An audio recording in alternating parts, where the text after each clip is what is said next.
"Buy one, get one free," said the seller. The cowboy bought both Apache women before anyone else. The auctioneer's voice carried a smell with it. Tobacco and something rotten underneath, like meat left in the sun. I was standing at the back of the crowd with my hat pulled low and my hand already on the coins in my coat pocket, not because I'd planned it, not even close, but because I'd been counting what I had since the moment I heard what was happening in that square. Dry Fork, New Mexico, 1904, a Saturday because the feed store was closed. I'll tell you what I saw.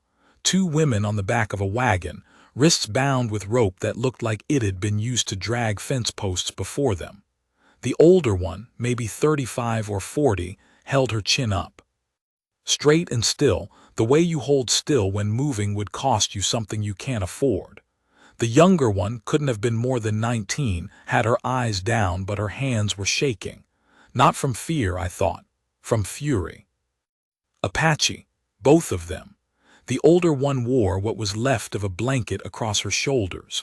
The younger one had nothing but a torn cotton dress somebody had put on her like dressing a doll. The auctioneer, a man named Cutter, went by nothing else, had a pocked face and a voice too big for his body. He was working the crowd like it was a county fair, calling out numbers, making jokes that made some men laugh and made me feel the weight of my pistol on my hip in a way that's dangerous, so I kept my hand away from it. I was 48 years old that morning. I want you to know that. 48, and I'd done enough in my life that I wasn't sure if I was a good man or just a man who'd been in enough bad situations that he'd learned to read them fast. I'd ridden with the cavalry for 6 years in my 20s, left in disgust, spent a decade doing work I don't talk about, and then spent the 10 years since trying to earn something quieter. I had a small spread 40 acres, a creek that didn't dry up until August most years, 2 horses, no family, a neighbor named Abbott who waved from far off and kept to himself, which was what I wanted from a neighbor. I wasn't looking for anything when I rode into Dry Fork. I needed salt and a new axle pin for the wagon. That was the whole of it. The auctioneer said something I won't repeat and the crowd laughed again. The older woman didn't move. The younger one looked up for just a moment, not at the crowd but past them, the way animals do when they're calculating the distance to the tree line. She had a bruise along her jaw that was 2 days old, yellowing at the edges. I started walking forward before I decided to. The man next to me, heavyset, wearing a cattleman's vest, said, "They're selling them separate. Tried to sell them together first, but nobody wanted to pay double." He said it the way you'd tell someone today's weather. He wasn't a cruel man, I don't think. He just didn't see what I saw. I pushed past him. There were maybe 40 men in the square. A few women watching from the boardwalk across the street, staying well back. 2 boys sitting on the water trough eating something, watching the way boys watch things they don't yet understand. I walked to the front and I said, loud enough, "I'll take them both." Cutter looked down at me from the wagon bed with an expression that was half calculation and half entertainment. "Well now," he said, "both." "Both, right now. Name your price and let's be done." A murmur behind me. Someone said something I didn't catch. Cutter scratched his chin and looked at the older woman like she was an item he was reconsidering. She stared straight ahead. The younger one's eyes had moved to me, not with gratitude, not yet, with something colder and more careful than that. Cutter said a number. It was more than I had in my pocket by a fair bit. I said, "I've got half that on me. I'll bring the rest within the week. You know where my spread is." "I don't know you from Adam." "My name is Cole Garrett. Ask Abbott, the rancher on the Cerro Road. Ask him who I am." Cutter knew Abbott. Most people in a 50-mile radius knew Abbott. He'd been in that country since before the war. The name landed. Cutter chewed on it for a moment, looked at the crowd, who had gone quiet in a way that told me they were waiting to see which way this fell, and then he shrugged with one shoulder, the way a man does when he's decided but doesn't want to look like he was moved. "Week," he said. "Not 10 days, a week." "Week," I said. I paid what I had. He untied them both. The older woman climbed down from the wagon on her own, didn't take the hand I offered, which was fair. The younger one hesitated on the wagon bed for a moment, then stepped down and stood close to the older woman without touching her. They both looked at me with that same calculating stillness, and I said, quietly, "I'm not him. I meant Cutter. I meant all of it." I don't know if they understood my English yet, but something in the way I said it, or the way I was standing maybe, with my hands open and away from my body, seemed to settle something. I got them to my horse and the spare I'd tied at the post. The older woman looked at the horse like she'd ridden all her life, which she probably had, and mounted without assistance or comment. The younger one needed a hand up, and her hand was cold and hard, and she let go of mine the instant she had her seat. Like touching me at all was the smallest necessary concession. We rode out of Dry Fork in silence. I didn't push the horses. The first 2 nights I gave them the house. I rolled my bedding under the lean-to by the barn, which I'd done before and didn't mind. I left food, dried venison, cornmeal, a jar of dried apples I had left from autumn on the porch steps. In the morning the food was gone and the plates were stacked where I'd left them. I found on the second morning that the fire pit in the yard had been swept clean and the ashes arranged. Nobody asked me to do that. Nobody does that for a man alone, unless they've decided something about him. The older woman's name was Nailin. She told me this on the 3rd morning, coming out onto the porch while I was working at the fence line just near the house. She said it the way you'd state a fact that you've decided the other person has earned. Nailin. She pointed at herself and said it, then pointed at the younger woman inside and said, "Saya." I said my name back. Cole. She repeated it with a slight flatness on the vowel, the way foreign names flatten a little in a new mouth, and then she nodded like that was settled. She pointed at the rope on my fence, then at the fence post that had been leaning since March. She was asking if she could fix it, or telling me she was going to. I handed her the rope and she worked a knot I'd never seen, tight and clean, and the post held better after than it had before. She watched me watch her hands, and there was something satisfied in her expression. Not pleased to be seen, just accurate, as if she'd known she could do it and I hadn't, and now I knew too. Saya didn't come out for 4 days. I'd hear her sometimes, moving inside the house, a voice between her and Nailin speaking low and fast. On the 4th day I was carrying water from the creek, and she appeared at the porch's edge and watched me make 3 trips. On the 5th day she was at the creek before me, filling the bucket. I didn't make anything of it. I just split the wood when she was done and left a full bin by the door. She was fast with animals, faster than me, and I'm not slow.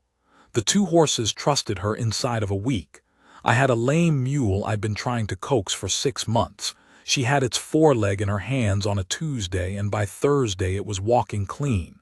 She didn't tell me what she'd done. She didn't need to. I rode into town that Saturday, paid Cutter what I owed. He counted it and said, "You know they'll run off soon as they've a mind to." He said it like a warning, but there was something else in it too. I think he was testing whether I cared, whether I thought of them as property. I said that's their business, and I rode back.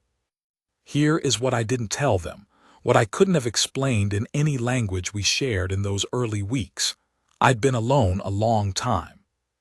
Not lonely, I want to be precise about that, because lonely is a kind of aching, a wanting, and what I had was more like a hardening. The way a creek bank gets after a dry summer, packed and cracked and indifferent to the weather. I'd told myself that was fine, that I was past the age for anything different, that the years with the cavalry and the years after had taken something out of me that didn't grow back. I didn't think about women, not in the way men talk about that hunger. What I thought about, if I thought about anything, was the shape of work. The way a clean-driven fence post sits in the ground. The sound of a fire that's going to hold through the night. Small, reliable things. So when Saya started appearing in the mornings to start the fire before I woke up, I didn't know what to do with it at first. I'd come out and the fire would be going and she'd be somewhere near, not waiting for me, doing something else, her back partly to me, and there'd be heat and coffee, and the smell of something she'd cooked from stores I hadn't asked her to touch. And I'd stand there in my boots and suspenders feeling, I don't know, received. Like a man who's walked in from a long cold night and found somebody already knew he was coming. I was 50 years old. I'd stopped expecting anything like that. The day I found out what had happened to them, what had actually happened, not the piece of it I'd witnessed in Dry Fork, was a Wednesday in late April. Nayland told me. Her English had gotten good faster than I'd expected. She'd understood more than she let on from the start, I think, and speaking was just the last door she opened. She told me without preamble, the way she did everything. Their people had been camped in the canyon country east of the territory line. A group of men, 4 of them, she said, 4 had come in the night. Killed 2 men of the camp, her brother and her husband's brother, took her and Saya and 2 others. The 2 others she didn't know what had happened to. She and Saya had been moved 3 times, sold once already before Dry Fork. She told me this sitting at the table, her hands flat on the wood, her voice level. When she was done, she looked at me and I said, "I'm sorry." 2 words, useless words. But she accepted them with a slight nod that said she knew they were what I had. Saya was outside during this conversation. When Nayland was done, I went out and began splitting wood, not because I needed to, but because I needed to do something with my hands. Saya came and stood a few feet off, watching the axe come down. After a while she said, in English, the first full sentence she'd spoken to me directly, "You owe nothing now. You paid. You can say go." I set the axe head on the block and looked at her. She was watching me with that clear, cold, waiting look, holding herself very still. I said, "I don't want you to go." She blinked, just once. Something shifted in the set of her shoulders, very small, the kind of shift you'd miss if you weren't watching. "This is not the same," she said. "No," I said, "it's not." She looked at me for a long moment. Then she picked up an armload of the split wood and carried it to the bin by the door. That night, for the first time, all 3 of us ate together at the table. Spring ran into summer the way it does in that country, fast, with heat that arrives like a closed door. I put in the garden later than I should have, because we'd spent 2 weeks fixing the south wall of the barn, all 3 of us, and that felt more urgent. Nayland had ideas about the wall that were better than mine, and I followed her lead and didn't make a thing of it. Saya found an old broken-handled hoe in the shed and lashed a new handle to it with strips of rawhide, and it held all season. Men from town rode out twice. The first time was a neighbor named Price, nominally curious, actually scouting. He sat his horse at my gate and looked at Nayland where she was working the garden and didn't say the thing he was thinking, but I could read it on his face. I walked to the gate and stood between him and the yard, and we had a short conversation about water rights that had nothing to do with water rights, and then he left. The second time was 3 men I didn't recognize, coming in around midday with the studied casualness of men who have decided something ahead of time. I was inside. Saya came to the door and said quietly, 3 men, just that. She'd already taken the rifle from the rack near the window and was standing to one side of the door frame, out of sight line from outside, holding it low along her leg. I looked at her, this woman who 3 months ago I'd had to help climb onto a horse, and I felt something I am not sure I have a word for. Not pride, heavier than pride, closer to recognition, like seeing very clearly who somebody is. I went out onto the porch. The 3 men sized me up, gave some story about being cattle buyers passing through. I didn't contradict them. I also didn't move from the center of the doorway, where they could see I wasn't alone without being able to see clearly what was behind me. We talked for 5 minutes. They left. Inside, Saya had put the rifle back before I turned around. She was at the fire. She glanced at me once and then looked back at whatever she was cooking. I said, "Thank you." She said, "It is your house." "That's not what I mean." She was quiet for a moment. Then she said, "I know what you mean." Nayland left in September.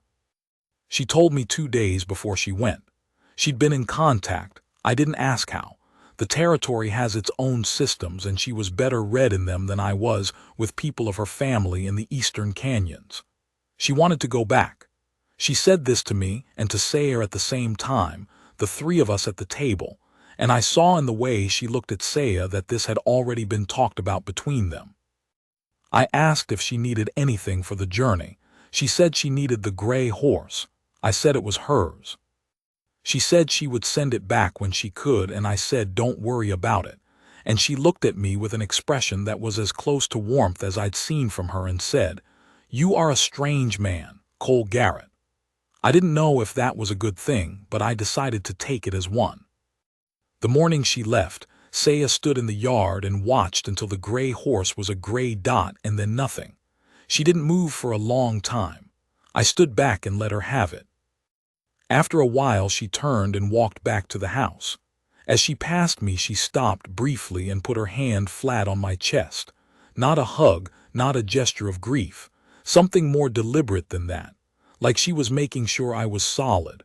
Like she was deciding right then to let that be enough. She went inside. I heard her start the fire. October came in cold. First frost hit the third week, which is early for that ground. I came in from checking the fence line with frozen hands, and Saya was at the fire, and she took my hands in both of hers and held them over the heat without asking, the way you do a thing that doesn't require permission. Her hands were warm. Mine came back slowly.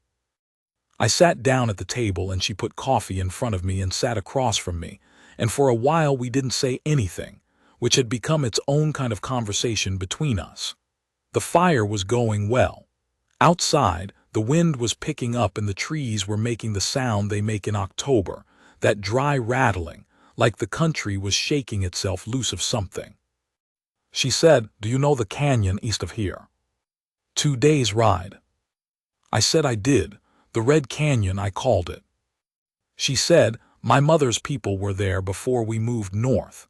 There is a place my mother used to talk about. She said you could hear the canyon speak if you were quiet enough." I said, "Have you been back?" She shook her head. "No, but I think about it." I said we could go, in spring when the pass is clear. She looked at me, steady and long. She said. "If you want company." She was quiet again. The fire cracked. The wind hit the north wall. Then she said, "I thought when we came here that I would wait until I could go, wait until it was possible, go back and not think of this." She looked down at her hands on the table. "I do not think that is what I want now." I didn't say anything. I didn't need to. She reached across the table and put her hand over mine, the way she'd done that morning months ago in the yard, but not the same, different in the way that things are different when they've been decided. Her hand was warm and her eyes were steady, and she looked at me the way I'd been looked at by very few people in my life, like I was exactly what she'd been trying to account for and had now accounted for, and the reckoning had come out right. Outside the wind, inside the fire, her hand on mine. That's most of it. The rest is just years. Good years, the kind you stop counting at some point because they stop feeling like a ledger. We made it to the Red Canyon the following April. She stood at the rim for a long time and I stood back and watched her, and when she turned around there were no tears, but there was something in her face I was glad she let me see. We rode back in 2 days. The lame mule had healed all the way and we gave it to Abbott's son, who needed a work animal more than we did. People in Dry Fork came around mostly. Not all of them, but most. The ones who didn't weren't worth tracking. I'm not going to tell you I became a different man. I was the same man I'd always been, not soft, not easy, not given to speeches. But there's a thing that happens when somebody who has no reason to trust you decides to trust you anyway. A woman who has every reason to expect the worst from a man, and who looks at you and decides, from watching, from measuring, from that cold, clear accounting she'd been doing since the first day, that you are worth staying for, that you are worth building with. I didn't know I was waiting for that, but I was. 50 years old, cold hands, a 40-acre spread, 2 horses, and a woman who knew exactly what I was and chose to stay. Some men don't get that at 20. I got it at 50. I'll take it.